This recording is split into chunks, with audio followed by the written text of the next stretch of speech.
Perfecto. ¿Logran ver la presentación? Sí. Perfecto. Muy bien. Bueno, feliz tarde a todos. El día de hoy hablaremos sobre trastornos del potasio. El día viernes estuvieron hablando sobre el tema del trastorno del sodio. Estos dos electrolitos son los más importantes que se encuentran en el sistema metabólico del organismo en general, básicamente a nivel celular, dentro del espacio intracelular y extracelular.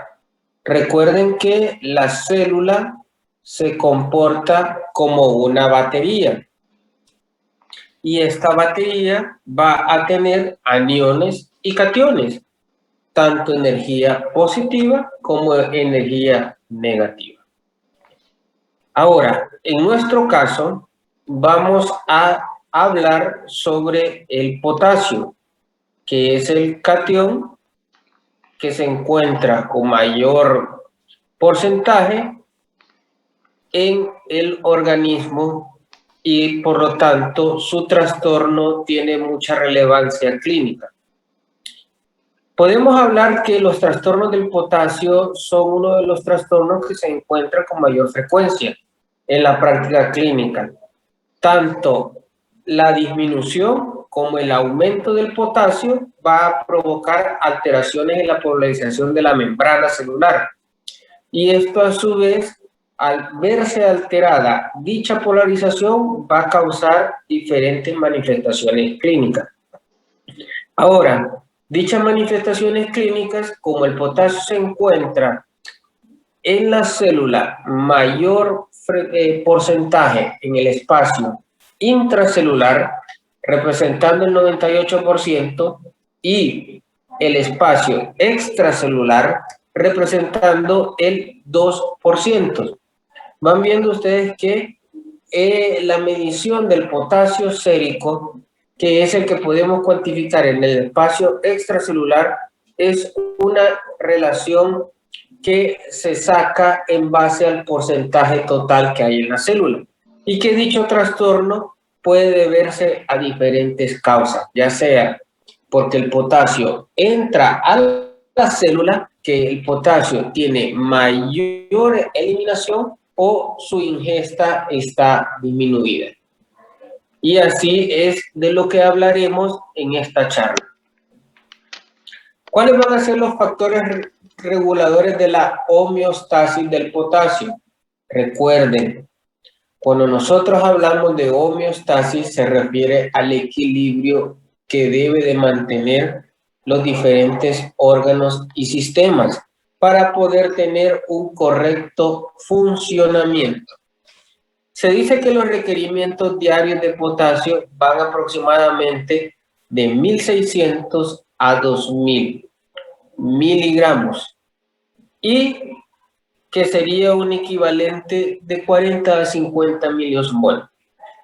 La OMS recomienda que la ingesta diaria de potasio sea de 3.500 miligramos por día, que más o menos va a corresponder a 90 miliosmol de potasio.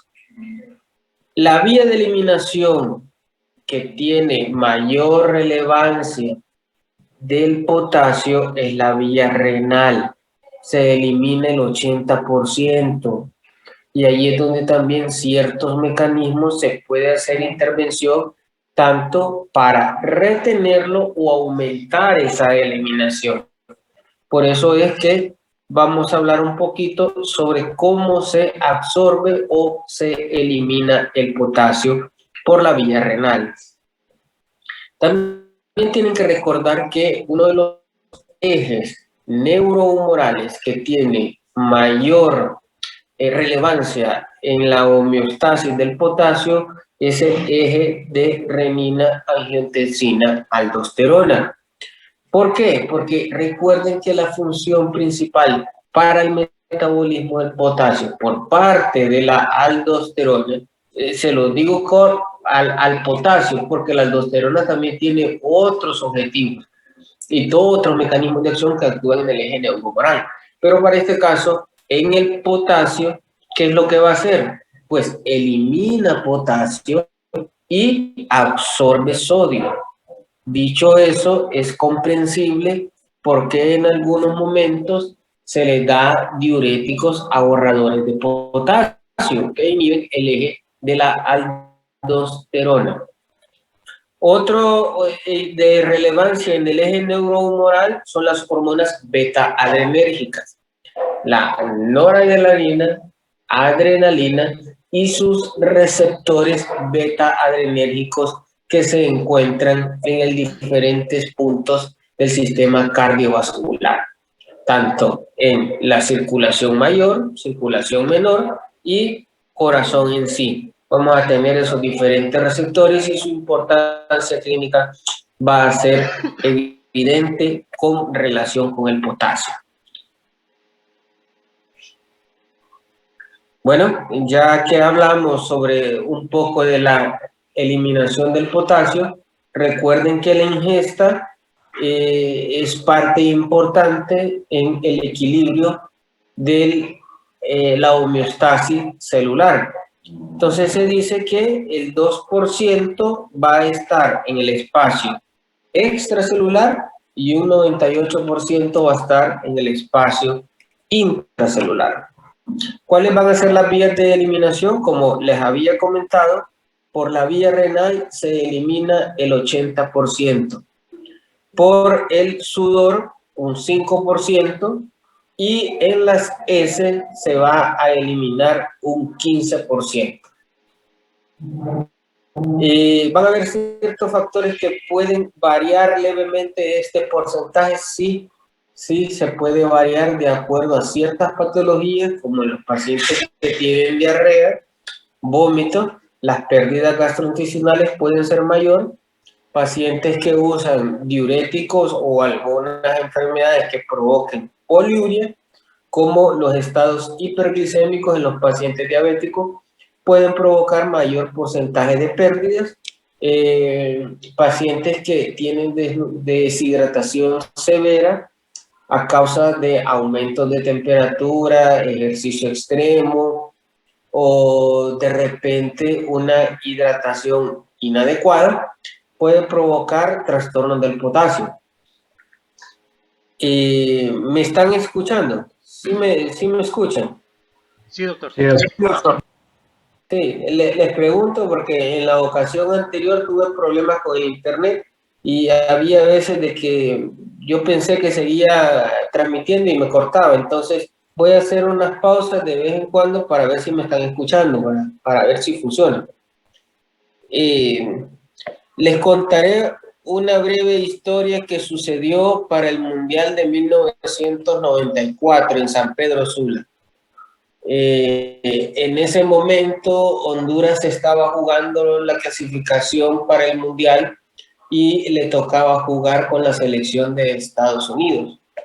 Pues la estrategia de todos los técnicos hondureños siempre es jugar a favor con el clima, suponiendo de que el hondureño, tiene mayor adaptación a las temperaturas altas que suceden en San Pedro Sula y a esa humedad que puede ser sofocante. Pues en esa ocasión, Honduras como país local decide jugar su partido a las 12 del mediodía. Y como saben ustedes, a las 12 del mediodía estar jugando en San Pedro Sula, la temperatura es fuerte. Pues los primeros 45 minutos se notaba de que el equipo hondureño jugaba, pero no se miraba jugar lo mismo que jugaban el equipo, de Estados Unidos. Resulta que el cuerpo técnico de Honduras, que se encontraba en la banca, miraban que los jugadores estadounidenses bebían una bebida de color naranja y bueno, cuenta la leyenda de que los mismos seleccionados hondureños hacían el chiste de que los estadounidenses estaban bebiendo Kool-Aid o frescos instantáneos que se preparan. y vaya a ser el chiste, pues. Al final del partido, Honduras pierde en local y bueno, eh, años después se descubre que la bebida que estaban bebiendo los jugadores estadounidenses era el llamado Gatorade. Por lo tanto, nuestros jugadores a casi 10 minutos para finalizar el partido sufrían de calambre, mientras que los jugadores estadounidenses, a causa de que estaban teniendo una correcta hidratación, pues pudieron finalizar su partido. Y pueden ver ustedes que el conocer de la fisiopatología del potasio ayuda a dar tratamientos adecuados y estar enterados de complicaciones que pueden suceder.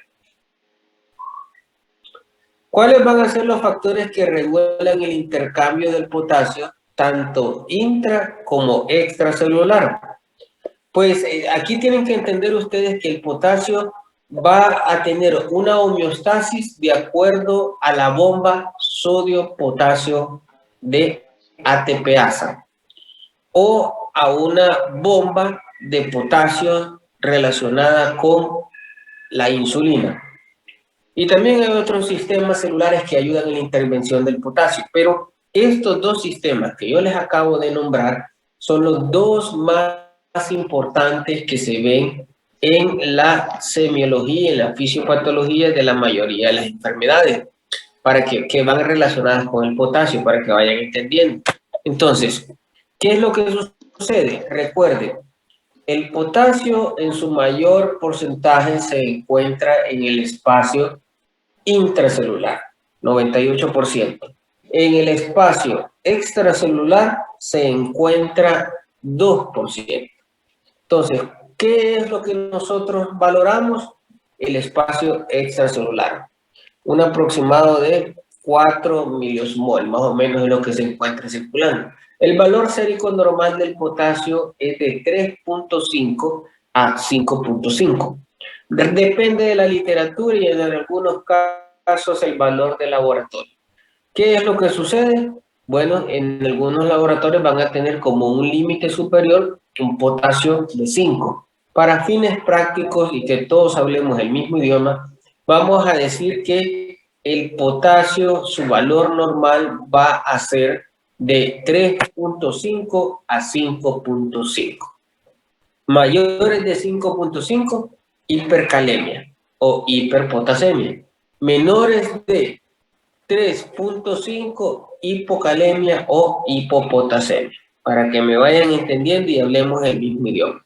Entonces, ¿qué es lo que puede suceder? Como ya les había explicado antes, puede pasar que del espacio extracelular el potasio sea trasladado al espacio intracelular o que el potasio tenga mayor salida del espacio extracelular y sea utilizado como mecanismo compensador en base a ciertas reacciones.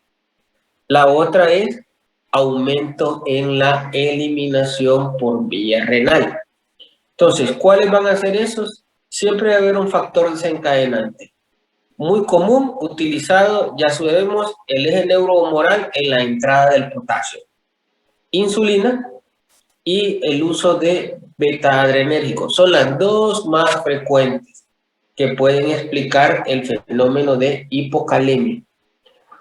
Cuando el potasio pasa a intracelular. Pero también tenemos la alcalosis metabólica y los trastornos relacionados con la aldosterona. Tenemos el hipoaldosteronismo. ¿Me van captando? Sí. Sí, bien, perfecto. Luego tenemos la salida del potasio al espacio extracelular, que aquí lo que vamos a tener es un aumento del potasio sérico. ¿Y por qué vamos a tener eso? Porque el potasio de la parte intracelular es superior al extracelular. Y por lo tanto, cuando sale ese potasio, provoca un fenómeno de hipercalemia. Entonces, ahí vamos a tener la acidosis metabólica, la hiperosmolaridad, como los estados hiperglicémicos diabéticos, el uso de agonistas beta-adrenérgicos y la lisis celular, que muy frecuente van a ver ustedes como un problema oncológico en pacientes que se les da quimio para tumores no sólidos.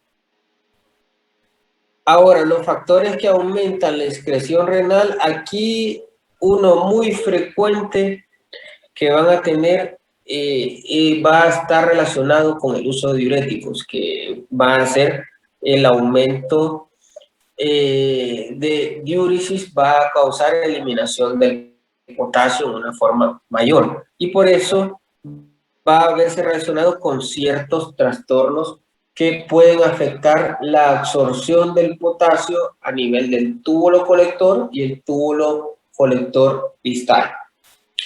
Vamos a tener la ingesta de potasio en la dieta, que puede estar disminuida o aumentada. Eso va a depender de la dieta y el alimento que se consume.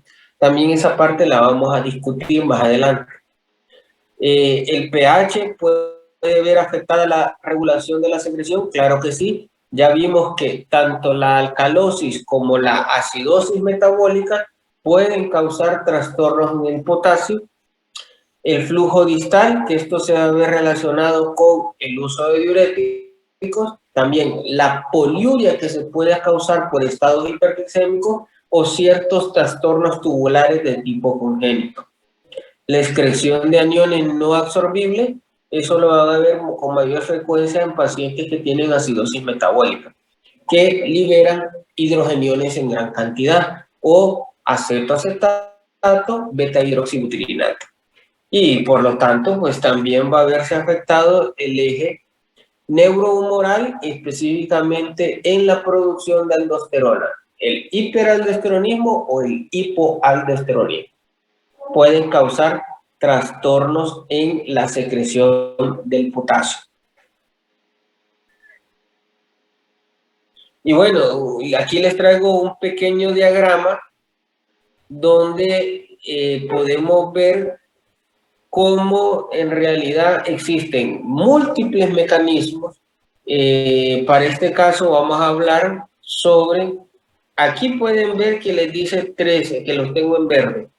La luz tubular, la célula, que sería la nefrona, estas iniciales que ven acá, que dice TCD, es el túbulo contorneado distal, y TC es el túbulo contorneado. O sea que el paso va desde la luz tubular hacia el túbulo contorneado distal y finaliza en el túbulo colector. Y esto a su vez va a tener su final eliminación o absorción en el capilar peritubular. Si se fijan ustedes, aquí hay un círculo con una fecha que simboliza un ciclo constante, o sea que está en constante movimiento. Y esto lo que les está dando a entender es que la bomba de sodio, potasio, ATPasa, que lo único que hace es que elimina del espacio intracelular 3 osmoles de sodio y absorbe 2 de potasio. Y esto es un ciclo constante. Entonces, en forma fisiológica, se está manteniendo el equilibrio en la homeostasis. Pero esta bomba va a tener una afectación en relación con el sodio que se encuentra en el túbulo contorneado en los receptores, perdón, con los receptores de aldosterona que pueden ver en la parte inferior. ¿Van viendo? Entonces, el pericapilar tubular hace que mediante un estímulo de varios receptores se libere aldosterona. Y esta aldosterona con su receptor que se va a encontrar en la célula principal, va a estimular una bomba que va a ser nuevamente la bomba sodio-potasio en el espacio extracelular. Y así constantemente van viendo que la regulación del potasio se basa en un equilibrio que se debe de mantener en el espacio extracelular y en el espacio intracelular. Para todo esto que les estoy explicando, todos los factores anteriores que vimos en esta tabla tienen mucha relación y es por eso que tienen ustedes que conocer un poco de fisiopatología para que puedan entender y analizar ciertos problemas que se presentan en el quehacer médico diario. ¿Me lograron captar o gustan que algún punto repasemos? Todo bien, doctor. Vale, perfecto. Ahora sí, vamos a entrar al trastorno en sí.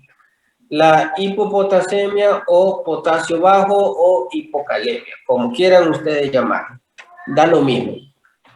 Vamos a decir que la hipopotasemia va a ser un potasio inferior a 3.5 equivalentes por litro. Esta hipopotasemia se puede clasificar de acuerdo a la severidad, o sea, a su valor sérico cuantificado. Vamos a decir que va a ser leve de 0.5 a 3. Si se fijan, primero mayor. ¿Por qué? Porque entre más bajo esté, mayor riesgo de complicaciones hay y mayores manifestaciones clínicas se presentan.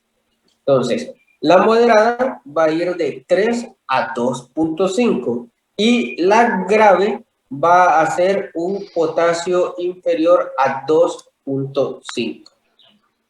Como ya habíamos visto, ¿cuáles serían los mecanismos con que se va?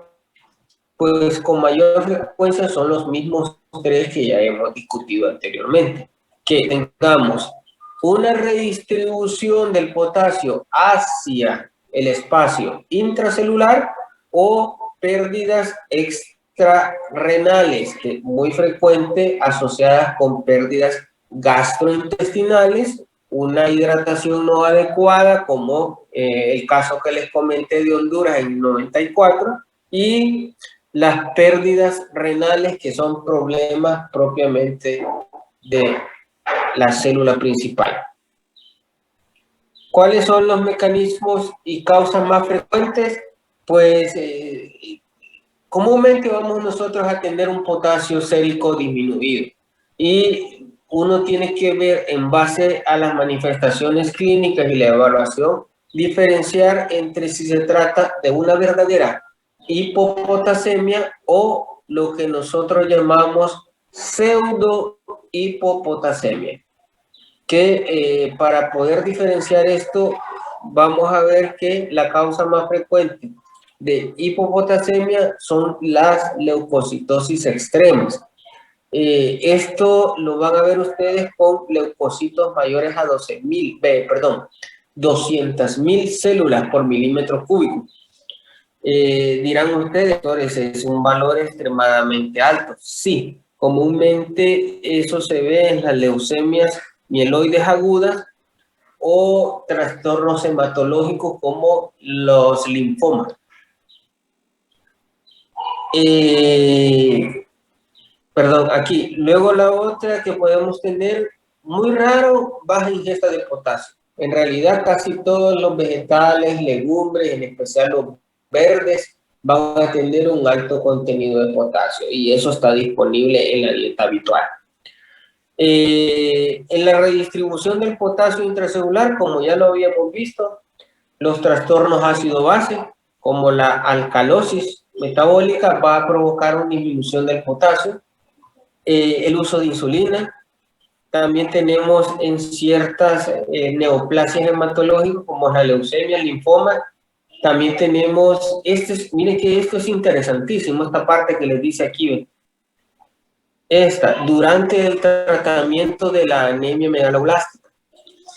Resulta que cuando ustedes están tratando a los pacientes que tienen anemia megaloblástica con vitamina B12 o ácido fólico, lo que hacen ustedes es que la célula mieloproliferativa se aumente.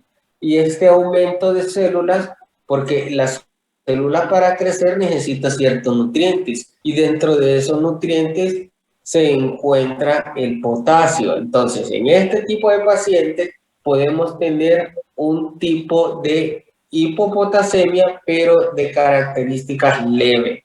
Y eso va a ser cuando se esté corrigiendo el problema de la anemia.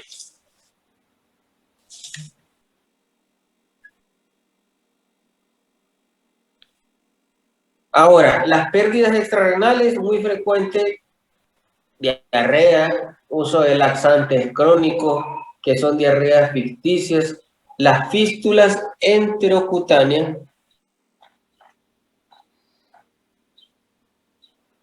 muy frecuentes van a ver en el servicio de cirugía. No sé, los que ya pasaron cirugía pudieron ver que hay complicaciones quirúrgicas que pueden presentar una fístula biliar, vaya. Son las fístulas que pueden ser bilioperitoneo o fístulas que son al cutáneo, a la piel. Ese tipo de fístulas provocan trastornos hidroelectrolíticos y lo que sucede es que provocan por manifestaciones un bajón de potasio. Y ahora miren aquí, que esto es lo más frecuente. El uso de diuréticos, en especial en pacientes hipertensos, en forma discriminada, va a provocar que se tenga una disminución del potasio sérico. Hay que tener mucho cuidado en el uso de diuréticos, en especial los de la familia de las tiazidas, los diuréticos de asa en menor frecuencia, pero pueden causar también hipopotasemia y bueno, las dosis deben de ser controladas. También el monitoreo de los electrolitos séricos deben de hacerse en pacientes que utilizan medicamentos que pueden afectar el metabolismo del potasio. Pueden ver que pueden haber trastornos del magnesio, trastornos tubulares, que pueden ser causados ya sea por fármacos, trastornos tubulares genéticos o también pacientes que tengan tratamiento con antineoplásicos. El magnesio puede estar relacionado hasta en un 40% de todos los pacientes que tienen hipopotasemia. Entonces, el tener hipomagnesemia debe de ser necesario identificarlo para dar un correcto tratamiento. Y como pueden ver, la cetoacidosis y la poliuria posobstructiva. La poliuria posobstructiva es aquel típico paciente que ustedes tiene hipertrofia prostática, le colocan una sonda y a medida pues va resolviendo la reacción renal aguda que se ha provocado por esa obstrucción postrenal, va teniendo una diuresis que es abundante y por lo tanto puede causar disminución en las concentraciones de potasio. Los síndromes hipopotasémicos que se asocian con pérdidas renales, estos son trastornos genéticos que comúnmente se encuentran en formas asintomáticas, les diré. Estos pacientes andan con potasios entre 2.5 a 3.5 y se deben a trastornos tubulares en su mayoría. Vean que hay ciertos indicios que les pueden orientar a ustedes qué tipo de trastornos pueden llegar a tener. La mayoría de ellos se asocian a etapas de las edades de los niños. Solo el síndrome de Gilderman se encuentra asociado en adultos Y la presentación clínica es que el paciente se encuentra con presiones arteriales límites, con aumento en la producción de aldosterona, y al hacer unos exámenes séricos de magnesio, este se encuentra disminuido con aumento del calcio urinario. Los demás, pues, pueden ver que pueden verse asociados a ciertas otras cosas que por cuestiones del tiempo no los discutiremos. Fármacos, como pueden ver, hay muchos fármacos que pueden causar trastornos del potasio y que por lo tanto pueden disminuir ya sea su absorción por la vía digestiva, pueden aumentar su eliminación por la vía renal, pueden aumentar su eliminación por la vía digestiva, tanto del sistema gastrodigestivo o provocando vómito para así aumentar las pérdidas, o la eliminación por vía renal puede verse aumentada. Pueden ver que hay diferentes familias que hay que tener mucho cuidado en su uso y hay que estar monitoreando. Entonces dirán ustedes, bueno doctor, pero estos fármacos son utilizados y no es siempre que causan ese efecto adverso en la disminución del potasio. Tienen toda la razón, es muy cierto, no es siempre que se causa, pero al tener ustedes en un paciente que se están usando, digamos, dosis altas de albuterol porque tiene un asma severo o porque tiene EPOC y está en crisis, y de repente de tanto estar nebulizando ven que comienza a presentar arritmias, lo primero que se les tiene que venir a ustedes a la mente es que probablemente por el uso indiscriminado con dosis altas del medicamento se ha provocado un trastorno del potasio. Las complicaciones y efectos adversos de los fármacos siempre tienen que estar presentes en el personal médico, en todo médico. Fíjense que hasta los medicamentos antihipertensivos como la nifedipina, nitredipino, las intoxicaciones con verapamilo pueden verse afectadas las concentraciones de potasio.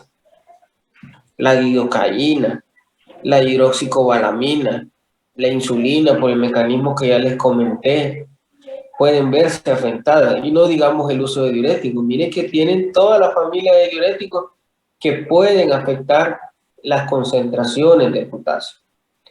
Los mineralocorticoides como la fluticasona, la hidrocortisona a dosis alta, la metilprednisolona, todos los esteroides se pueden ver afectados en las concentraciones de potasio.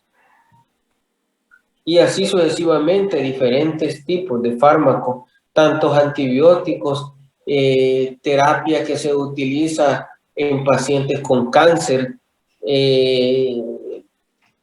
terapia biológica como infliximab, que puede causar trastornos en el potasio. ¿Y qué decir de los laxantes que pueden provocar diarreas ficticias o los antibióticos que pueden inducir diarrea como la clindamicina, el uso de amoxicilina en forma discriminada puede causar colitis pseudomembranosa. El uso de antibióticos en forma prolongada puede provocar colitis pseudomembranosa. Entonces, tienen que ustedes saber que los fármacos también pueden provocar trastornos de potasio. Las manifestaciones clínicas, el potasio tiene manifestaciones clínicas principalmente en el sistema cardiovascular. Entre más bajo sea, mayores manifestaciones clínicas. También tiene manifestaciones en los usos neuromusculares, que quiere decir que tendremos manifestaciones en el músculo esquelético también. Entonces podrán ver que las manifestaciones cardíacas, las más evidentes son las que se van a poder diagnosticar por electrocardiograma, donde podemos tener la presencia de una onda U, aplanamiento de la onda T y descenso del segmento ST. A medida va disminuyendo. Para eso vamos a ver unas gráficas que les tengo acá para que puedan entender lo que les acabo de decir. ¿Puede haber prolongación del QT? Sí, se puede presentar QT en potasios inferiores a 2.5, que es una hipotasemia severa. Entre más bajo, las alteraciones electrográficas pueden ser tan severas incluso para provocar bradiarritmias, o sea, arritmias con poca frecuencia, con baja frecuencia, perdón, e incluso simular bloqueos auriculoventriculares, ya sea de segundo o de tercer grado, o asistolia en determinado momento si no se corrige el trastorno. Las manifestaciones neuromusculares, las más frecuentes, debilidad, astenia, calambre, parestesia, una parálisis respiratoria, si es muy severa la hipocalemia, y la rhabdomiólisis. Digestivas, este es muy frecuente. Aquel paciente que les va a llegar a la emergencia con 6 días de evolución, que de repente los primeros 2 días tuvo vómito y diarrea y posteriormente tiene distensión abdominal con paradopación. Y lo que ha sucedido es que tiene un hilio paralítico de causa metabólica porque se encuentra con potasio bajo.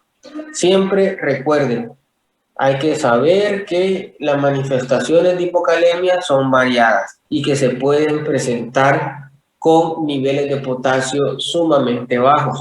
Por lo tanto, dentro de la evaluación inicial debe de considerarse el valor sérico de potasio. Ahora, las manifestaciones renales, aquí pues básicamente vamos a ver que va a haber un aumento en la producción de orina y que esta producción de orina va a tener nutrientes que van a ser eliminados. Para ser más preciso, hidrogeniones, sodio, potasio, amonio, va a verse elevado con mayor eliminación, por la vía renal. Por lo tanto, si nosotros tenemos trastornos hidroelectrolíticos, una afectación en el intersticio renal como las pielonefritis, la nefritis y la glomerulonefritis, van a tener afectación y manifestaciones en el potasio. El aumento en la producción renal de amonio, esto va a predisponer también a encefalopatía hepática y que a su vez va a tener trastornos relacionados con el potasio. Y como ya saben, pues la pérdida en sí de cloro y los quistes renales pueden verse afectados también. Las causas endocrinólogas y metabólicas, tenemos la afectación en la aldosterona, para este caso una disminución en la producción de aldosterona. Recuerden un aumento en la renina y el descenso de la insulina o intolerancia a los carbohidratos. También se puede ver afectado el potasio. Como les comentaba, aquí les tengo unas imágenes gráficas de trastornos electrocardiográficos del potasio. Para este caso, potasios inferiores a 3.2. Como pueden ver en el primer cuadro, tenemos una hipopotasemia moderada, que moderada ya les había dicho al inicio de la presentación, se dice de aquel potasio que se encuentra entre 3 y 2.5. Pueden ver que la primera manifestación es la presencia, la flecha naranja que está aquí, está identificando la onda U. Esta que está en flecha roja, pueden identificar, es la onda T. ¿Van viendo? Entonces, ¿qué es lo que sucede en primera instancia? Con potasios inferiores de 3.5 a 3, las manifestaciones electrocardiográficas pueden ser muy sutiles o no perceptibles. Por lo tanto, podría tener un electrocardiograma normal. A medida el potasio va disminuyendo, la manifestación que deben de buscar ustedes es la presencia de una onda U, que aquí está, aquí la logran ver, miren, aquí nuevamente, y aquí está. y el aplanamiento de la onda T, acá. Eso es cuando es hipopotasemia moderada. Ahora, van viendo acá que cuando el potasio sigue disminuyendo, las manifestaciones electrocardiográficas son más evidentes. Y tenemos que el segmento ST, que es todo esto, se ha disminuido con la presencia de una onda U. ¿Lo identifican? Sí, doctor. Sí, miren qué bonito se ve. Este es un trastorno del potasio muy evidente, donde tenemos una onda U, inversión de la onda T y alteración del segmento ST. ¿Lo ven? Qué bonito se ve. Este es muy evidente. Normalmente esto no se logra ver así. Requiere un poquito más de habilidad. Logren identificar que en esta foto la derivación que ellos están tomando es la derivación 2. En todas, ¿lo logran ver? ¿Y por qué dirán ustedes que ellos toman la derivación 2? Porque se ve con mayor claridad en esta derivación. Por lo tanto, yo les recomiendo que para poder visualizar estos trastornos se utilice la derivación 2. En la emergencia, siempre uno que trata de ver este tipo de trastornos solicita un trazado de la derivación 2 largo, que es lo que les dicen en algunas ocasiones los que ya turnaron en la emergencia o de repente tuvieron contacto con algún paciente que solicitaron electro, que les dice el residente, por favor, haz un trazado de electrocardiograma con 2 largo, le dice. Entonces, lo que le trata de decir es de que el trazado de la derivación 2 del electrocardiograma lo haga en una forma más extensa para poder visualizar mejor la arritmia.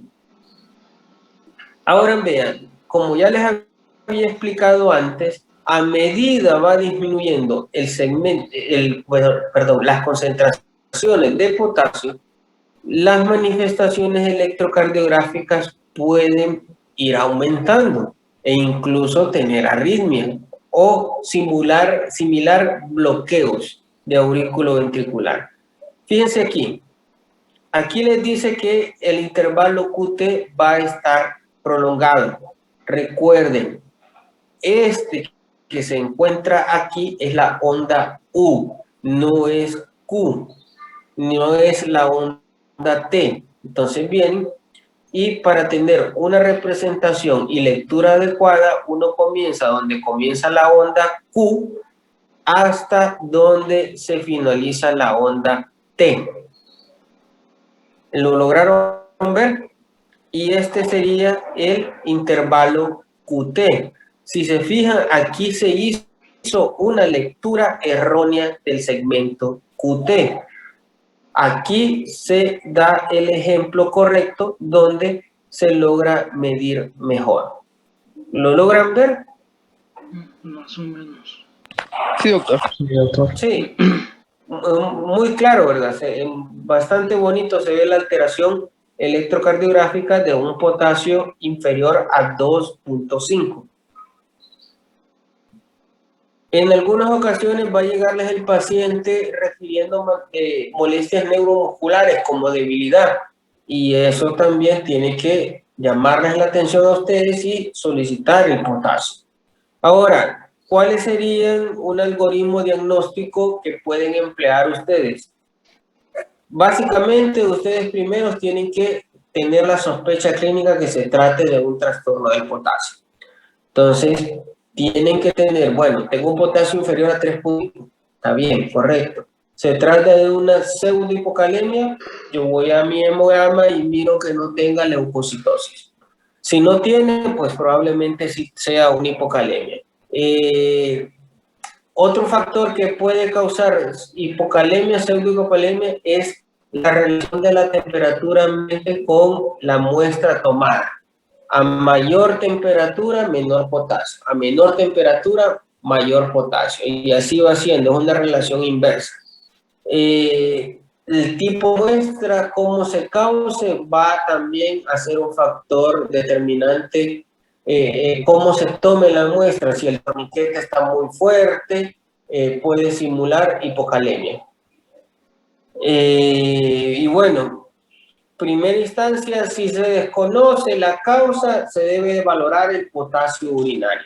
Recuerden, la eliminación del potasio, 80% de renal. Por lo tanto, una pista para nosotros poder llegar al diagnóstico de una hipocalemia donde se desconoce la causa es cuantificar el valor de potasio en orina. Si ustedes mediante la historia clínica logran determinar la causa, pues ya está resuelto el problema, no hay más duda que poder buscar.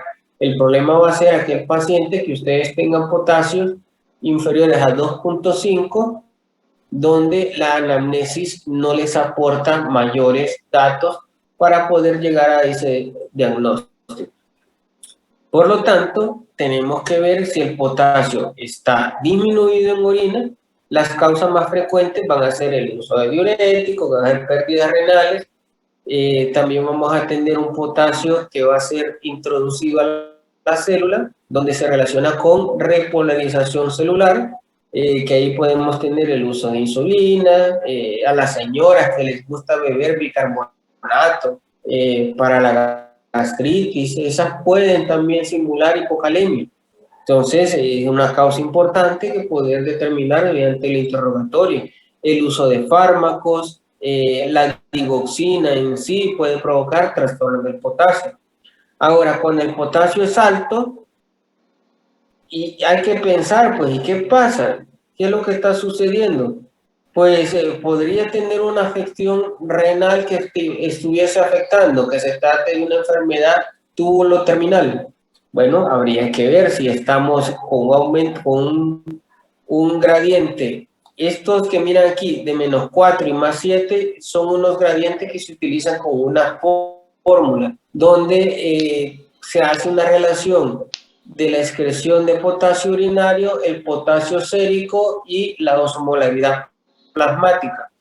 Esas fórmulas pues se les van a orientar a ustedes de acuerdo a las etiologías, donde pueden tener un flujo tubular distal aumentado o en los pacientes que tienen un volumen extracelular disminuido. Y así sucesivamente, que van a ir viendo que el trastorno del potasio en sí, en el que no se conoce muy bien cuál es la causa principal, tiene que tener una habilidad diagnóstica y conocimiento de los diferentes problemas que pueden estarlo causando. Y para eso les he puesto este algoritmo que espero que le tomen captura para que lo guarden, lo repasen en otra ocasión y si tienen dudas, con gusto me pueden preguntar, yo trataré de contestarle lo mejor posible, pero en aras del tiempo creo que es mejor que continuemos. El tratamiento, pues todo va a depender de la severidad. Ahora, ¿por qué les digo esto? Porque el potasio que se encuentra entre 3.5 y 3, este requiere tratamiento, pero su tratamiento es vía oral. En la actualidad hay tabletas que aportan 20 miliequivalentes por cada una y por lo tanto son de tipo masticables, digeribles y eso hace la administración de potasio más fácil.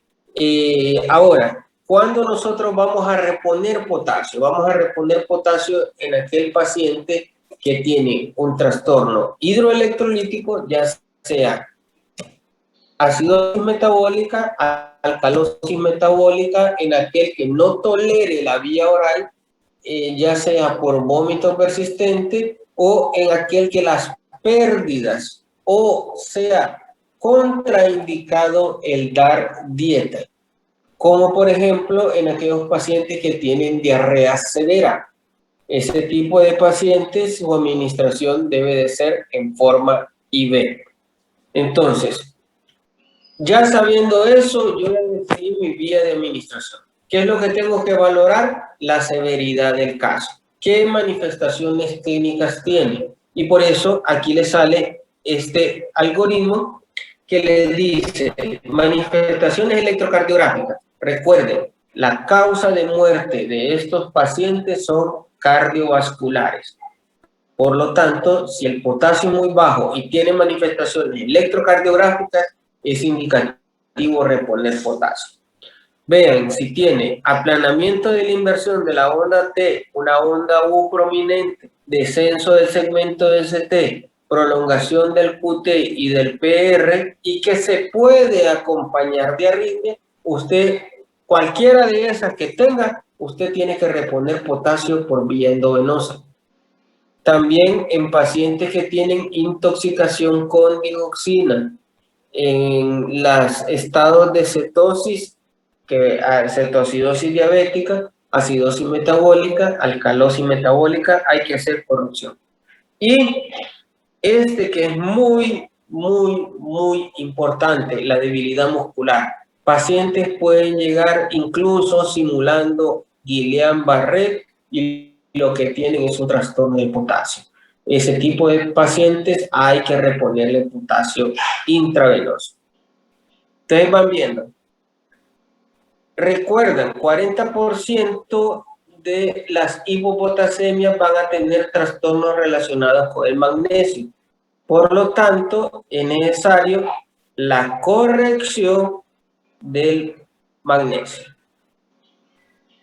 También acá recuerden que hay que corregir los trastornos ácido-base.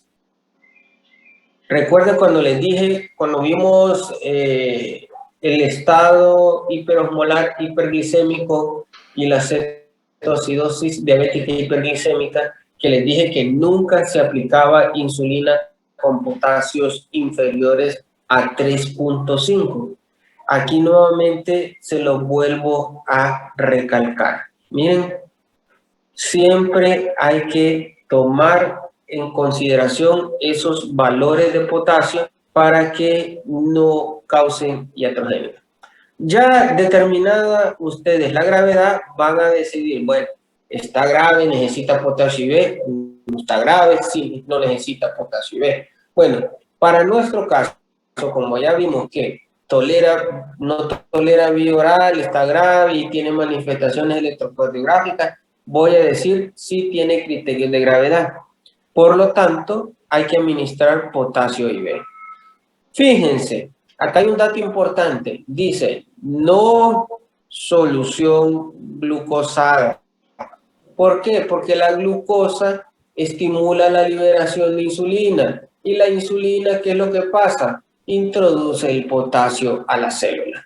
Entonces, idealmente, la administración del potasio debe de ser administrada en soluciones isotónicas. Solución salina al punto 45, solución salina al punto 9.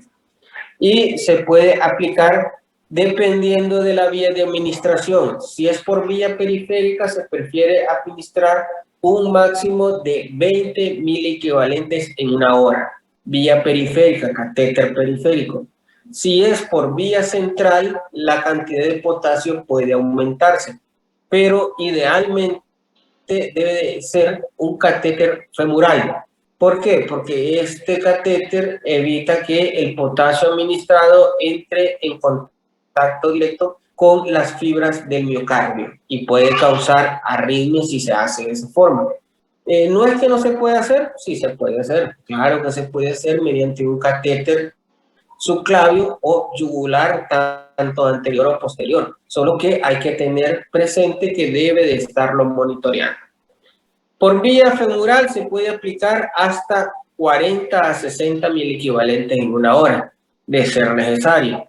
Por vía subclavio yugular anterior se puede aplicar de 30 a 40 miliequivalentes en una hora, siempre teniendo cuidado de estar con el constante monitoreo de trazado eléctrico cardíaco.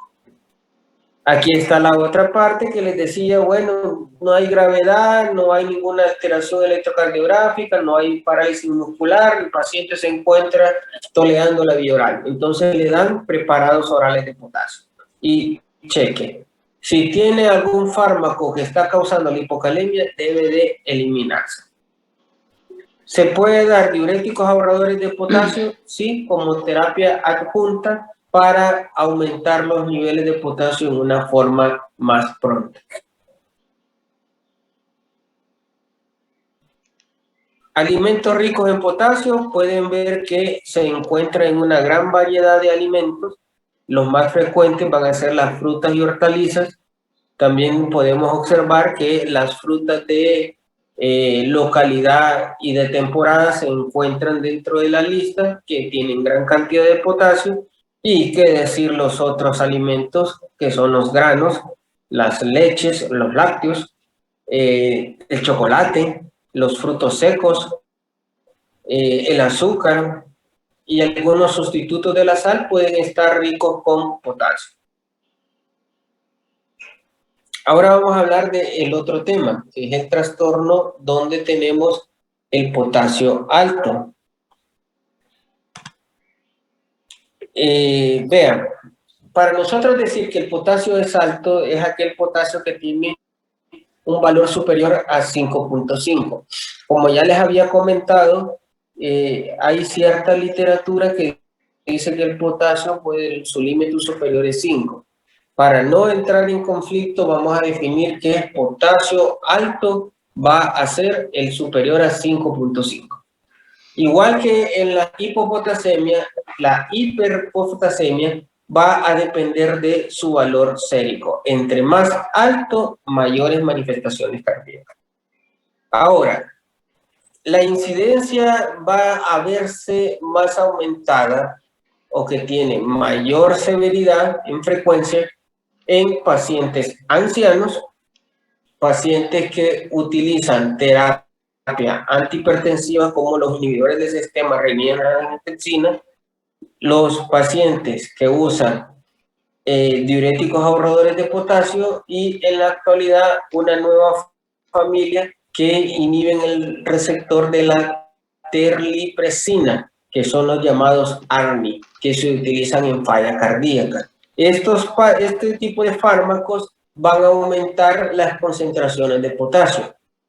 Como pueden ver, esta familia de fármacos es muy útil en pacientes que tienen hipertensión, pacientes que tienen cardiopatía isquémica, pacientes que tienen alteraciones cardiovasculares y por lo tanto su presentación aumenta con la edad a causa de que el filtrado glomerular después de los 70 años se comienza a disminuir en forma progresiva. ¿Cuáles van a ser las causas? Siempre recuerden, hay causas de hiperpotasemia que no son verdaderas, que son las llamadas pseudo-hiperpotasemia. ¿Cuáles son esas? La muestra hemolizada. Aquel que tomó la muestra y que de repente la introduce en el tubo de ensayo y la mete bajo presión, va a causar hemólisis del glóbulo rojo. Por lo tanto, las concentraciones de potasio van a salir con un valor aumentado. Tienen que tener cuidado. Los leucocitos mayores a 200.000, la trombocitosis intensa, o sea, plaquetas superiores a 500.000 plaquetas, van a tener aumento del potasio. Y como ven ustedes acá, la excesiva fuerza nuevamente del torniquete puede causar trastornos en la lectura del potasio en la muestra tomada. Aporte excesivo en la dieta, muy frecuente se ve en aquellos pacientes en los que se les da aporte de tableta de potasio para corrección de problemas. Entonces debe estarse monitoreando. Muy raras veces se ve con alimentos en sí. No es que por comerse 2 libras de tomate le va a aumentar tanto el potasio. No es así. Este se asocia más por iatrogenia farmacológica, aumento de terapia bioral en el consumo del potasio. Y como pueden ver, las enfermedades renales, ya que su eliminación es 80%, pueden tener una disminución en sí y causar un aumento del potasio sérico. Muy frecuente lo van a ver en pacientes con enfermedad, lesión renal aguda o enfermedad renal crónica. De hecho, el aumento de potasio que no responde al tratamiento es un criterio dialítico. Y bueno, pueden ver los trastornos de la aldosterona que podemos tener en los pacientes que tengan bajas concentraciones de renina, fármacos que ya los vimos, los IECA, inhibidores de la renina, los antagonistas de las ARA2, la heparina, ciclofosforina y bueno, la digoxina en sí. Van viendo que la digoxina puede causar dos tipos de problemas. Si se causa intoxicación, puede obtener bajas concentraciones de potasio o puede tener altas concentraciones de potasio. Por lo tanto, a este tipo de pacientes en el que se administra digoxina, debe de estarse monitoreando concentraciones séricas de electrolitos y trazados electrocardiográficos periódicamente. Y bueno, tenemos el paso del potasio al líquido extracelular. Como ya lo habíamos visto, el trastorno que va a provocar esto va a ser la acidosis, la lisis tumoral que se presenta en pacientes que tienen traumatismos extensos, quemaduras, lisis tumoral, rabdomiólisis o hemólisis. La parálisis periódica hiperpotasemia, que esto se asocia a un trastorno autoinmune de tipo genético y hereditario, donde familias presentan parálisis musculares que son causadas con aumento del potasio sérico. El déficit de insulina, que esto es muy frecuente encontrarlo en pacientes que tienen estados hiperglicémicos donde ya hay complicaciones agudas de la diabetes. Y no podíamos olvidar la familia de fármacos como los beta bloqueantes, intoxicación digitálica, succinilcolina, agonistas ya sea adrenérgicos o beta adrenérgicos, arginina, soluciones hipertónicas, que es aquel paciente que de repente tiene bajas concentraciones de sodio, se le aplican soluciones hipertónicas con alto contenido de sodio y esto causa también hemólisis. Y la hemólisis, como ya vieron, causa lisis celular y por lo tanto va a causar aumento del potasio. Algoritmo diagnóstico similar a aquel, el anterior que vimos. Como punto de partida es definir el valor sérico del potasio. Luego vamos a ver si existen alguna condición que predisponga al aumento del potasio. Bueno, entonces viene y dicen, bueno, vamos a ver, ¿existen células sanguíneas?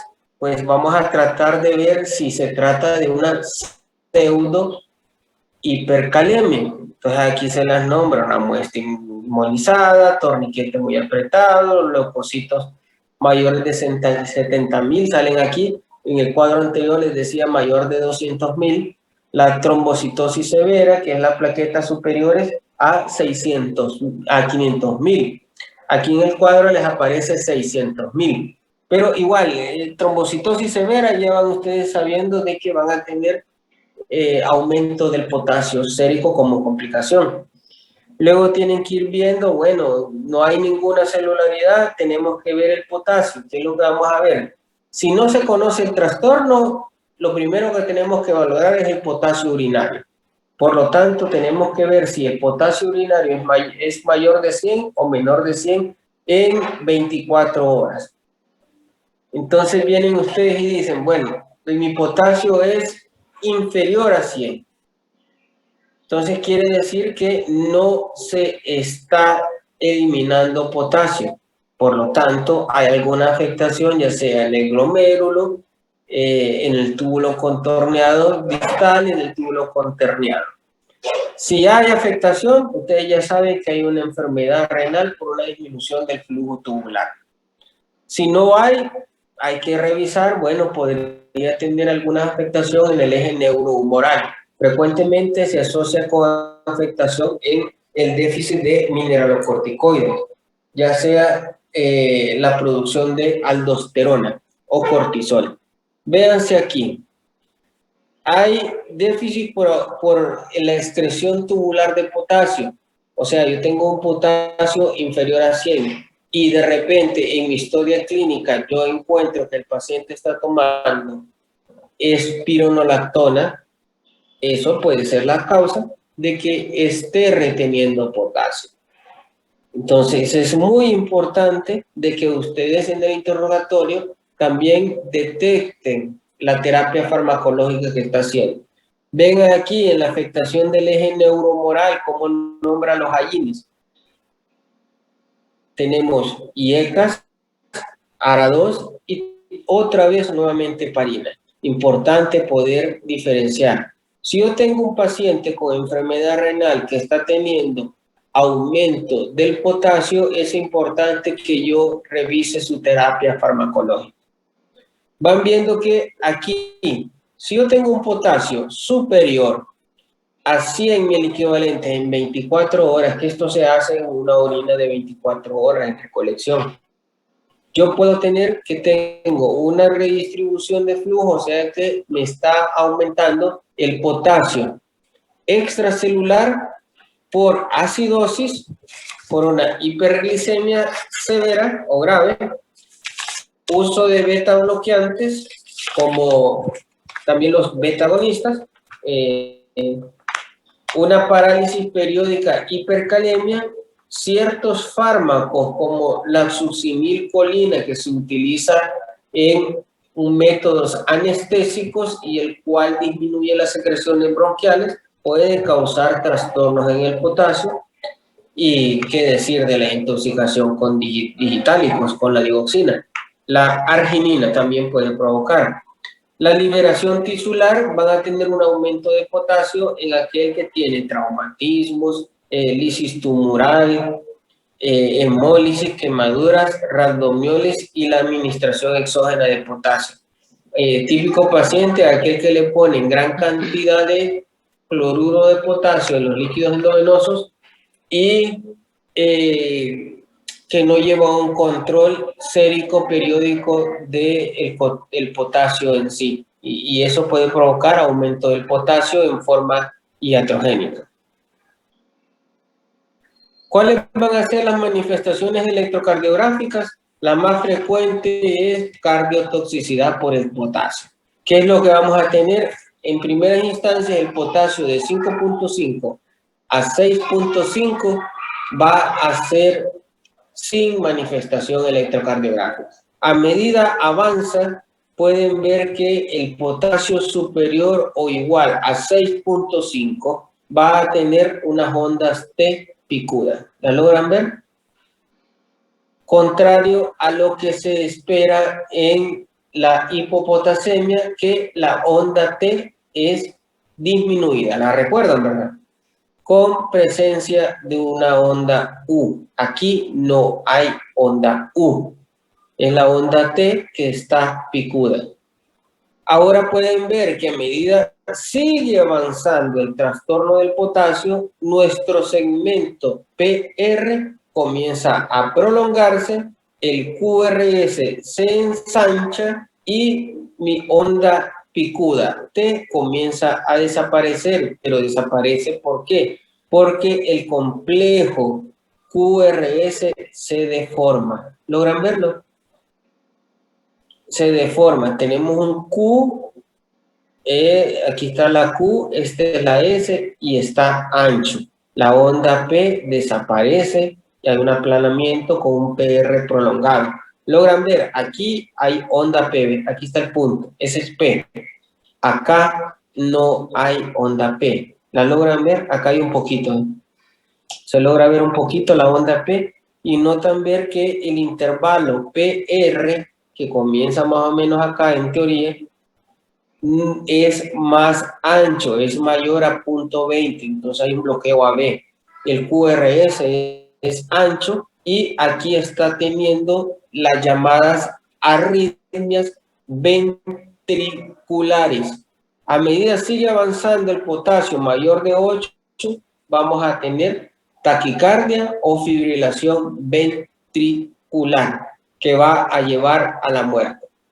Cuando vieron electrocardiograma, supongo que el doctor Trimarchi les dijo que las arritmias que causan muerte con mayor frecuencia son las taquicardias ventriculares. Esto sucede con el trastorno del potasio alto si no es controlado. La hipercalemia es una causa de muerte y hay que ponerle mucha atención. Dirán, ¿es más severa que la hipocalemia? La hipocalemia da un poquito más de tiempo, pero en severidad son igual. Ambas tienen que tener tratamiento correctivo. ¿Y cuál sería el tratamiento? Pues igual que la anterior, hay que determinar si hay signos de peligro, en manifestaciones clínicas de alarma o de repente un compromiso sistémico que determine gravedad. Pueden ver que las manifestaciones electrocardiográficas siempre van a estar dentro de la parte de tratamiento para poder decidir su corrección. Entonces vamos a iniciar acá. En esta parte del electrocardiograma. No hay alteración del electrocardiograma, pero yo tengo un potasio de 6, vaya, voy a suponer, o de 6.5 para que lo pongamos más divertido. Un potasio de 6.5, no tengo alteraciones electrocardiográficas, pues ¿qué debo de hacer? Confirmar mi dato de laboratorio y determinar que no se trate de una pseudo hipercalemia.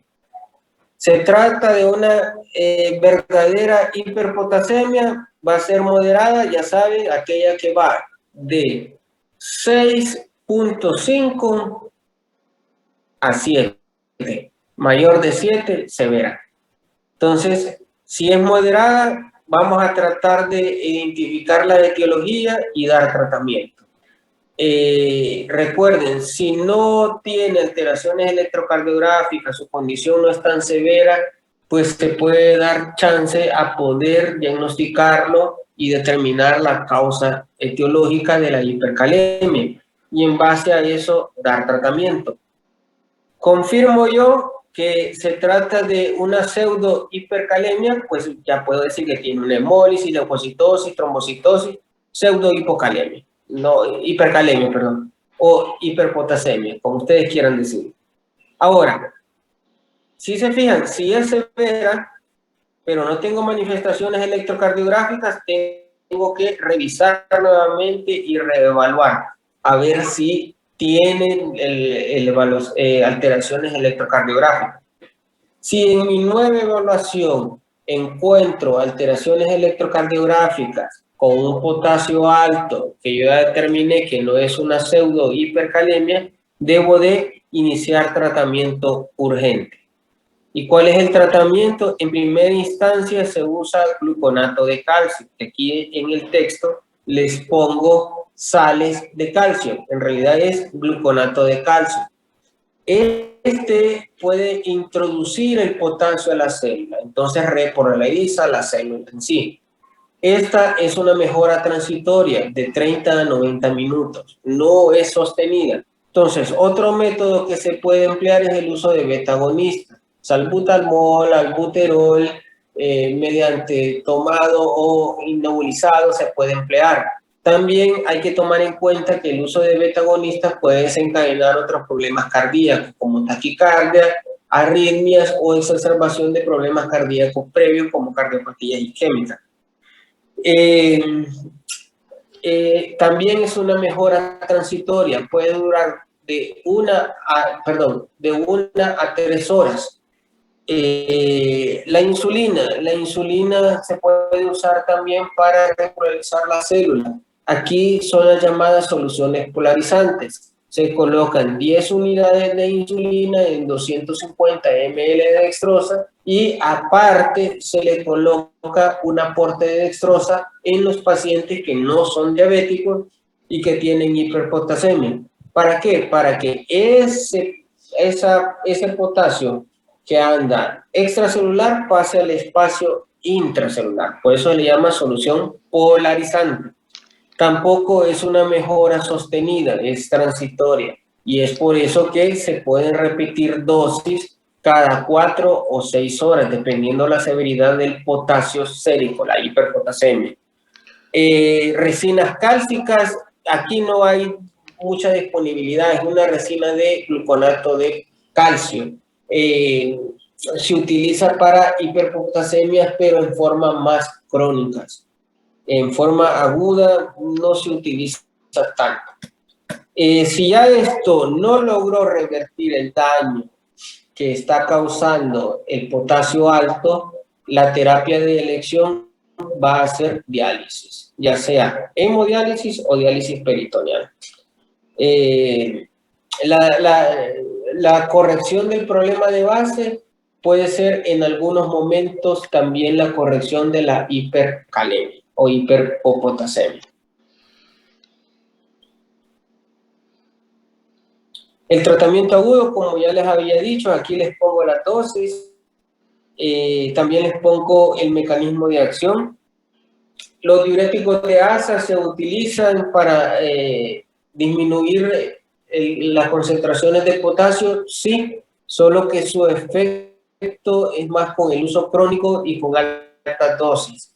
Y algunos pacientes pues tienen hipervolemia refractaria, como los pacientes renales, donde el uso de diuréticos no corrige el problema, pero siempre hay que tenerlos presentes. Como pueden ver, el betagonista, las sales de calcio, que es el gluconato de calcio, la insulina más glucosa, el bicarbonato se puede emplear en pacientes que tienen acidosis metabólica para tratar de corregirla. Y la diálisis.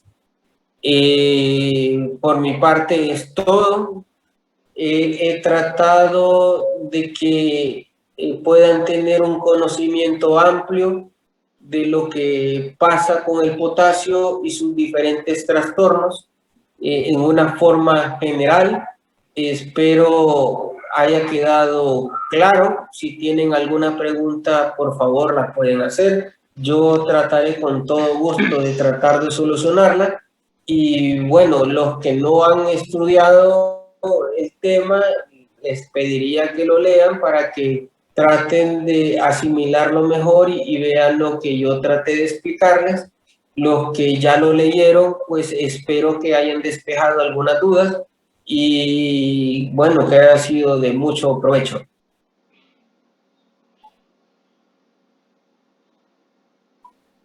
Gracias, doctor. Gracias, doctor. ¿Les quedó claro o quedaron perdidos? Claro, doctor. ¿Está claro? Traté de hacerlo lo más fácil posible. Sin más que decir, pues por mi parte esto sería todo. Si tienen alguna pregunta, pues ahí tienen mi número, con gusto me escriben y yo con todo placer les trataré de ayudar en su consulta. Nos miraríamos en otro tema, espérenme. Antes de que se me vayan, vamos a confirmar el otro tema, por favor.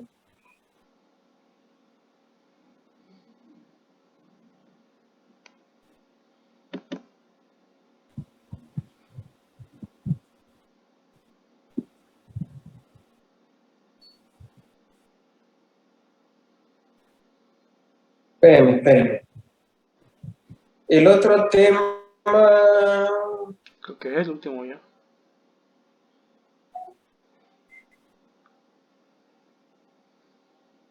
Ah, no, perdón. Conmigo ya no tienen más temas.